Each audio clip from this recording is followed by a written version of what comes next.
Hey everybody, HomeSliceHenry here, and in today's video, I'm going to be showcasing a team that I went 16-4 with in the Open Ultra League, featuring XL Mudshot Greedent. The team features a double normal backline with Greedent and Dubwool, and on the lead, I was running a spice pick of level 50 Hitmontop, although you could probably run other fighters like Toxicroak, Poliwrath, or heck, even Buzzwole and get similar production. Now for the team, I think Mudshot Greedent is a really good addition in the Open Ultra League. It was already bad against Flyers, but Mudshot now allows Greedent to compete against Steel types. So without further ado, let's hop into the matches and check out some highlights from the team. Hopping into the first match, and we see a Core Breaker on the lead, Hitmontop leading into Shadow Dragonite. Immediate safe switch into the Dubwool. My goal is to bank a ton of energy and shield when they reach the superpower.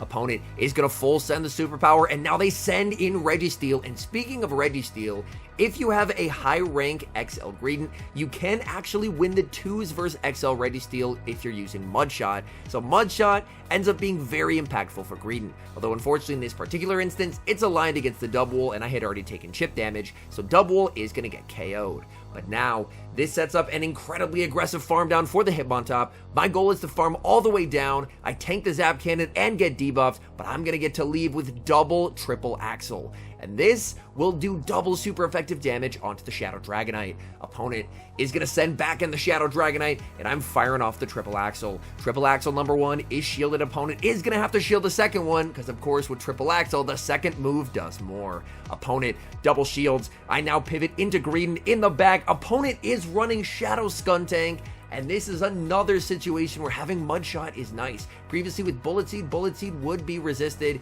And even though Mudshot isn't a particularly high damage fast move, you get to your body sims faster, and in matchups like these, it's actually going to allow Greedent to farm down here. I'm going to let the first move go. Opponent goes for the Trailblaze, boosting up their jab damage. Looking for the farm down with Greedent. Greedent will have to commit the shield, but I exit this matchup with 2 body slams, and their Dragonite definitely does not have a move. Back in comes the Dragonite. I'm going for body slam number 1. That will deal big chip damage into the Shadow Dragonite, and I get body slam number 2. So Shadow Dragonite, an incredibly difficult Pokemon for this team to handle, but nevertheless, we get the win.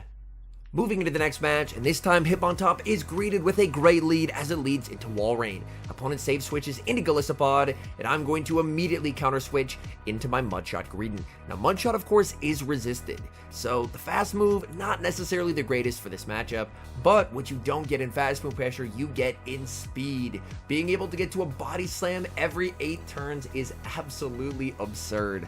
I decide to overfarm there, end up playing to the CMP tie. They go for the liquidation with the Golisopod, and they do not get the attack drop. That is quite nice. I'm firing off another body slam. Body slam is going to connect onto the Golisopod, and now you're going to see Greedent be able to outpace the Golisopod. Golisopod, very, very quick to charge moves, but not fast enough for Greedent.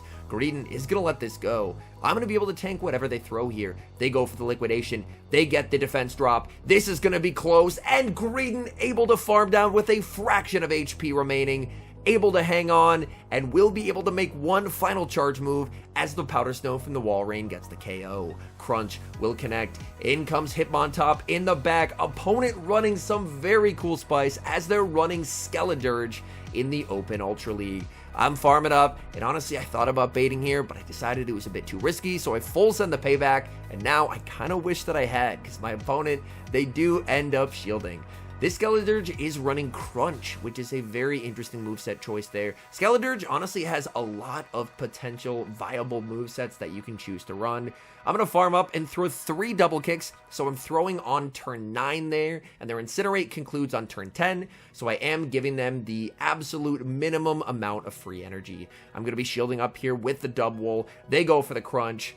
I'm watching for the switch. I don't see it. The Incinerate comes through, so I'm good to fire off the Payback. Payback gets them low. They bank a move. In comes Hitmontop, and Hitmontop, my goal is to leave with back-to-back charge moves here.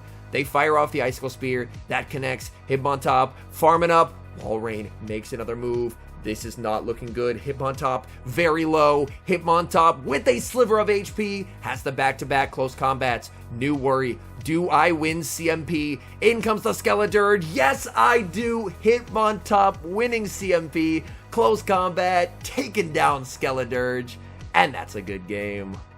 Picking up a neutral lead in the next match, Hitmontop into Swampert. I'm perfectly fine with staying in this lead to start. I will probably end up going for the close combat and then the save switch into the double to check and see what my opponent has in the back. They go for the Hydro Cannon, I'm going to farm up and fire off the close combat. This does massive damage to the Swampert. Swampert is going to let that go. I'm going to send in double. Opponent now going to respond with a Shadow Charizard. Now this team as a whole is pretty soft to flying types. As you can see, every fast move on this team is resisted by flying. They do have enough for the Blast Burn here. I decided to commit the shield, and I do get the shield right. And that's pretty big, as that's going to allow me to make it to not one but two body slams before they make the next Blast Burn. So even though I shield once, I can get both shields back, and honestly, as long as I'm at a shield advantage, I'm in a pretty okay situation here. So I'm just going to let the double go. Double did its job, and now I can let Greedent cook in the back, but the opponent goes for the Dragon Claw, and they're going for another Dragon Claw. But this is not going to be enough to KO. XL Double is very tanky, and I do have the best buddy boost equipped as well. Body Slam gets the KO. In comes the Swampert. Swampert has energy. I'm sending in the Greedent, and they're firing off their loaded Hydro as soon as they can. Hydro Cannon connects into the Greedent. Whatever they have in bag did not want to see the Greedent, and the opponent concedes the match. We see same leads in the next match, Hitmontop into Shadow Swampert. Same game plan as before, go for the move and dip, but this time I do end up going for the triple axle, and I believe this is a misplay. I should just go for the close combat, especially since they're Shadow. Close combat either guarantees the KO since they're Shadow or grabs the shield, whereas if they no shield the triple axle, then suddenly I'm in a lot of trouble. Their Swampert is going to bank a Hydro Cannon and send in Cobalion. Cobalion is a bit of an issue for the backline, so it is good to bait it out with the double. Even though Greedent now does have access to Mud Shot, unfortunately with the charge moves all being resisted, Cobalion still has a pretty good matchup there. I'm farming up. I do lose CMP here, but I'm just going to keep spamming out these body slams. I'm going to overfarm until the last possible minute. Opponent actually goes for the move, and honestly, that's fine by me. That is 100% okay. Sacred Sword is going to connect. I'm going to send in the Hitmontop. Now the question is, can I counter down? This is going to be very close. Hitmontop looking for the counter down, and I just can't get there. That's very unfortunate. I'm just going to let the Hitmontop go and trust in Greedent. Greedent gets the Mud Shot down. Opponent in the back is running Scizor of all things. So that is a pretty cool pick from the opponent. I'm firing off the crunch. Do we get the debuff? We do not. Scizor farming up a lot of energy. I'm going to let the first one through in case they get the Night Slash boost. But this Scizor is running Trailblaze. Trailblaze connects. Opponent is now boosted. And this is looking very rough for me because I know that Swampert has a move in the back. And again, we go 0 for 2 on the crunch debuffs. I fire off the Body Slam, but all my opponent has to do is shield here, throw the move with the Scizor, and they can just combo play with the Swampert. So at this point, I know the game is over, so I'm just going to let the Greedent go. Moving into the next match, leading Hitmontop into Virizion. Now this is a bit of an interesting matchup, as Virizion of course is able to massively outpace Hitmontop in this matchup, but Hitmontop can hit for super effective damage with Triple Axle.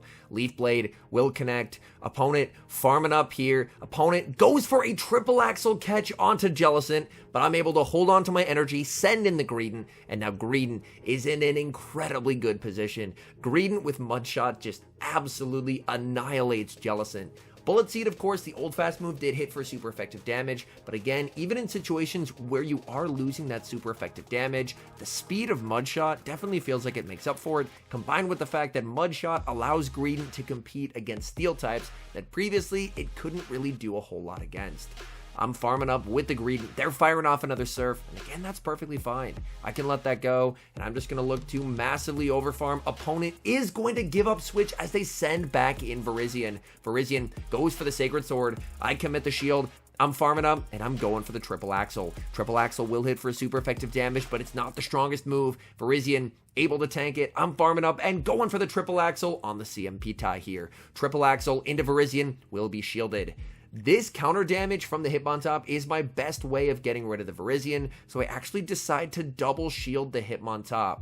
I'm getting the farm down here because I need to get rid of it. My opponent now going to send in Jellicent. I'm over farming and going for another triple axle. I'm now going to be 3 stages boosted in the back. It's a Registeel, and look at the counter damage on that XL Registeel. My goodness. Hitmontop goes for the close combat, getting as much counter damage as I possibly can, and now I can send in the Greedent. Greedent is too healthy. They can never lock on down here, and the threat of a crunch plus the mud shots is going to be too much. It forces Registeel to waste 75 energy on a Focus Blast, and then I can just bring in XL Dubwool. XL Dubwool takes super effective damage from Focus Blast, but guess what? It's too tanky. It's going to be able to live this Focus Blast from the Registeel and make it to the payback. So Registeel in the back, not able to overcome the triple steal coverage that this team has. Moving into the next match, we're going up against Blepnir, fellow content creator and friend of the channel. Tough lead as it's Hitmontop into an Air/Mandibuzz. That is not good. So I'm going to save a little bit of energy on the Hitmontop and save switch into the Dubwool. Body Slam will connect, Mandibuzz firing off the charge move, and I'm just going to let this go. They end up going for the foul play. Opponent now going to send in Defense Deoxys, and Defense Deoxys is probably the biggest single core breaker to this team, as Deoxys has the ability to hit the back two for super effective with counter, and of course it has the Psycho Boost for the Hitmontop. I go for the payback. That does quite a lot of damage, and now I'm in a difficult position. I'm going to be sending back in the Hitmontop. I'm farming up, and here I was really hoping a close combat would KO. I've been playing too much Great League, man. This in no way KOs. It's a CMP tie. I live this, but not well. Psycho Boost nearly KOs. I send in Greedent in the back. It's Galarian Stunfisk though. My mud shots are hitting for super effective damage. Even so, I'm going to need a miracle from Greedent to be able to beat both the Stunfisk and the Mandibuzz. I do get one Crunch debuff. I'm firing off another Crunch. Crunch connects into the G-Fisk, and I get back-to-back debuffs. They're probably not baiting here, so I will commit the shield, and it is going to be the Earthquake. They're double debuffed. I have to hope that this Crunch is going to be enough to KO the G-Fisk here. Crunch into the G-Fisk. Barely does not KO. G-Fisk living on 1 HP as they make the Earthquake. And that is really unfortunate for me. In comes the Mandibuzz, and unfortunately down 2 shields. I think if I don't catch a move onto the Hitmontop, I have 0 chance of winning. Honestly, if I catch the move onto the Hitmontop, I still probably don't win. But at this point, I still had a small amount of hope. I'm farming up with the Greedent. I thought about catching at that moment, but I second-guessed myself. The foul play will connect, and now it's all just a guessing game. When will the move be thrown? I'm firing off the Body Slam. Body Slam will connect onto the Mandibuzz. Mandibuzz ends up throwing on alignment there. I honestly like the decision from Blepnir, anticipating I would expect him to throw on good timing, so he throws at a time that I would not expect, and he takes the win. Hopping into the final match, we see a great lead. Hitmontop into Shadow A/. Opponent save switches into Clefable, and I'm going to respond with Greedent. Clefable is a bit of an awkward Pokemon for this team to see. Of course, it does extremely well into Hitmontop, but also being able to resist Double Kick means that it does pretty well into Dubwool as well. They're firing off the Moonblast. That does quite a lot of damage into Greedent. Greedent farming up. They're already at another charge move here. They end up going for the Meteor Mash, and Meteor Mash will not KO the bulky Greedent. Greedent firing off Body Slam after Body Slam in this matchup. I continue to farm up with the Greedent, building up to the back-to-back moves, and unfortunately, I end up losing CMP there. That is definitely not ideal. I definitely should have been keeping better track of the Clefable's energy. Body Slam will connect onto Clefable, and here, I actually make an aggressive play. I save energy, I switch into Dubwool, and Dubwool is now met with Giratina. Giratina firing off the Dragon Claws in this matchup, and they are Dragon Breath on the Giratina, which means they can typically do pretty well here. Opponent commits the shield on the payback, and at this point, I feel like it makes sense for them to shield. This is the move that will do the most damage to their Giratina, but they call the bait, and at this point, despite the fact that I had one of the best leads that you could ever have, I'm suddenly in an incredibly tough situation. I can send back in the Greedent and make it to a Crunch, but things are not looking good here. I had a very favorable start, and I have not played well. Crunch will connect, but I get the defense drop. I'm sending in the Hitmontop. I'm going to have to tank one, so I am going to let this through. Dragon Claw will connect. I'm farming up with the Hitmontop, and I'm firing off the triple axle. Triple axle into the Giratina, will get the shield, and now I am boosted. I'm shielding back. I have to watch for a potential catch. I need the triple axle to KO the Giratina. I'm farming up with the Hitmontop. Opponent goes for the catch onto Clefable, but I do not fall for it. Are they sending in the Giratina? Is it the A-Slash? Opponent sends in the Giratina. I throw one counter, and I'm firing off the triple axle. I have to live 5 Shadow Claws here. In comes the Sandslash. Sandslash getting the Hitmontop down to 1 HP, but Hitmontop gets the clutch. Close combat KOs, and that's a good game. All in all, I think Mudshot is a really nice addition onto Greedent, and I would say even more so in the Ultra League. Being able to flip Registeel in the 2 shield is an incredibly nice accomplishment for a Pokemon that is a pure normal type that only has neutral charge moves. So overall, I do really like this addition, and as I mentioned, this team, I feel like there are a lot of leads that could work. I ended up trying Hitmontop basically just to have fun, and also because a fellow streamer, Pokegains, was insistent that I built Hitmontop. So Pokegains, this was for you. I hope you enjoyed the Hitmontop gameplay.